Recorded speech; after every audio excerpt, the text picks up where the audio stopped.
আইনজীবী থেকে ব্রিটিশ প্রধানমন্ত্রী হতে যাচ্ছেন লেবার নেতা কিয়ের স্টারমার।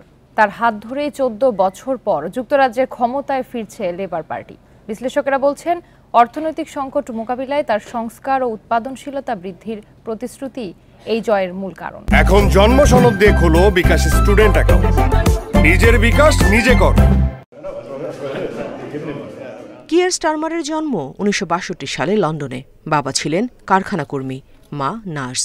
তার পরিবার যে লেবার পার্টির সমর্থক, এর প্রতিফলন মেলে তার নামে। স্কটিশ খনি শ্রমিক কিয়ের হার্ডির নাম অনুসারেই তার নাম। লেবার পার্টির প্রথম নেতা ছিলেন এই কিয়ের হার্ডি। অন্যদিকে ১৬ বছর বয়সে লেবার পার্টির স্থানীয় যুব শাখায় যোগ দেন কিয়ের স্টারমার।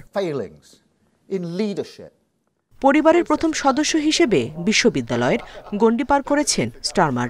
লিডস ও অক্সফোর্ডে পড়াশোনা করেছেন আইন নিয়ে। ব্যারিস্টার হিসেবে মানবাধিকার প্রশ্নেও আছে তার ভূমিকা। কাজ করেছেন ক্যারিবিয়ান ও আফ্রিকান দেশে মৃত্যুদণ্ড বন্ধে। ইংল্যান্ড ও ওয়েলসে সরকারি কৌশলী ছিলেন কিয়ের স্টারমার। ২০১৪ সালে ভূষিত হন নাইট উপাধিতে।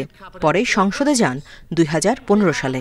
কট্টর বাম রাজনীতিবিদ জেরেমি করবিনের পদত্যাগের পর লেবার পার্টির নেতা নির্বাচিত হন ২০২০ সালে। ৬১ বছর বয়সী স্টারমার ছিলেন ইউরোপীয় ইউনিয়ন থেকে ব্রিটেনের বেরিয়ে যাওয়ার বিপক্ষে। ক্ষমতায় এসে ২০১৬ সালের গণভোট পুনর্বিবেচনা করবেন কিনা সে বিষয়ে অবশ্য সোজাসাপটা কিছু বলেননি নির্বাচনী প্রচারে। নির্বাচনী প্রচারে দীর্ঘদিনের অর্থনৈতিক সংকট থেকে দেশকে টেনে তোলার প্রতিশ্রুতি দিয়েছেন স্টারমার।